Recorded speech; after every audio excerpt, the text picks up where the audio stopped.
Hey guys, John here, back with another anti-guru video. And well, what do I say? Today is interesting because firstly, tribute to my colleague Renu Prashar, who's found for us the consultation on the new Class E to residential permit development rights. It's not as if we didn't call it. It is happening, and moreover, it is happening, it appears, right under our noses. The consultation was released yesterday, so this is hot off the press and exciting. I'm going to go through what's being said in this consultation with you guys here on the Anti-Guru in just a hot second. Roll the credits. I want to get straight into this.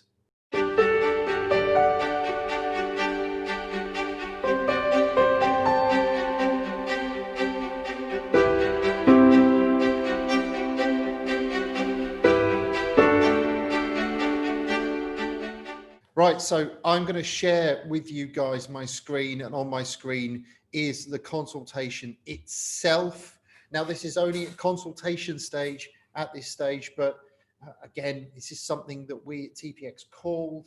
It's something that we'd spotted, that we'd identified that was going to be coming forward, because fundamentally it had to happen. The date, the 31st of July 2021, the last date at which Class O, Class M, etc.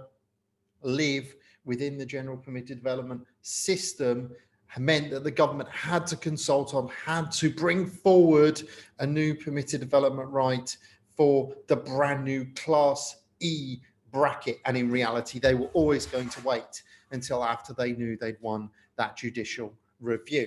So what I want to do is go through that consultation, what they're proposing to do, and moreover, what the next steps are when something is consulted on by central government. I know I haven't done an anti-guru in a while, been waiting for something exciting to happen, and this is just it. So let's get right into it. Let me share my screen, show you what is going on, and we can go from there. So the consultation itself, published yesterday very silently on the DCLG website, is this: supporting housing delivery and public service infrastructure. And it is the first part of this consultation that is oh so important. Support housing delivery through new national, that's England only, permitted development rights for the change of use from commercial business and service to residential. Now, we've been telling people, just wait, just be patient. This is going to happen.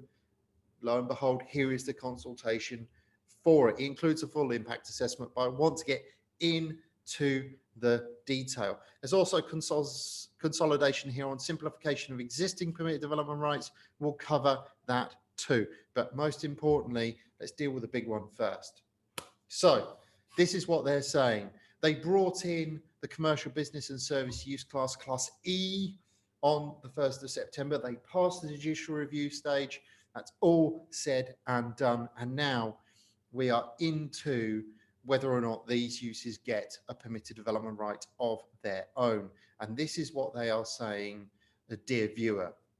The proposed right, Class E to residential use, replacing the current rights in O, M of the general permitted development order. So N is retained, but O and M go. Interestingly, G doesn't disappear either. They always seem to forget about G.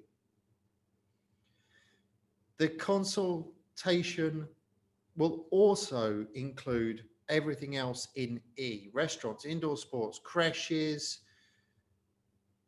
etc., etc., etc. Protection in respect of pubs will always be there. It will cover all the uses in E with no size limit. Don't forget, this is a replacement of Class O. So they're suggesting it will cover all the uses in E with no size limit. It will cover all the uses in E as long as it's not in a national park, not in a conservation area, etc., etc., etc. I'm reading this, guys, for the first time, just like you are reading it now with me today.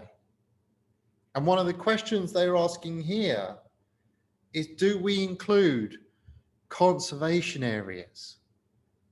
Do you agree that the right should apply in conservation areas? Please give reasons. Do you agree that conservation areas only, the right should allow prior approval for loss of ground floor use to residential? Please give your reasons. They're asking our opinion as planning consultants. Interesting. In terms of the matters for consideration, these will be expanded. They're suggesting flood risk, ground contamination, highway safety, noise, lateral light, fire safety, and the impact on the intended occupiers from the introduction of a residential use in an area that the authority considers important for heavy industry and waste management. Now, that last bit is really interesting because it was previously just impact on the residential uses on surrounding uses. Now they're actually saying, hang on, no, it's about heavy industry and waste management. They're looking at a prior approval application. They're looking at a prior approval application. And so they're also asking, would the fee be correct for prior approval? At £96 per dwelling house. Interestingly, they're now doing per dwelling house, not per application. That would be a bit of a game changer. I've done an equalities assessment, and that is all very interesting. But in reality, I think the biggest thing, the biggest call out of all of this is they are indeed looking at Class E for the new permitted development rights. And from what I can read, from what I can see here, it would include all of the available uses within Class E as they existed on the 1st of September of 2020. Now, I don't know about you, but this does open up a lot more property to the prior approval mode. Again, it's one of those permitted development rights where we have to be trusted with it. Let's try and do the right thing, not the wrong thing. Of course, at the time this comes into force, the national standards will be fully enforced as well. So you will not be able to do anything sub-national standards with this new permitted development right. We're going to be commenting, I know Renu definitely has, but we're going to be commenting as planning consultants, and I encourage you to do so as well. I think this could be a very interesting way forward for the commercial business and service sector, and a way to get new housing development to work. This consultation doesn't just do the Class E. It also talks of consolidation and simplification of existing rights. And let's just have a look at that. So we have a variety of permitted development rights that are overlaid onto each other. And what the government is saying here is, look, do we deal with some of these permitted development rights and just bin them off, or try and consolidate, because they're just not needed anymore. And they've identified what they think should happen. So category 1 rights are no longer required, just not needed. A1 and A2, they're all now Class E. Class D no longer serves any purpose. Yeah, absolutely, get rid of that.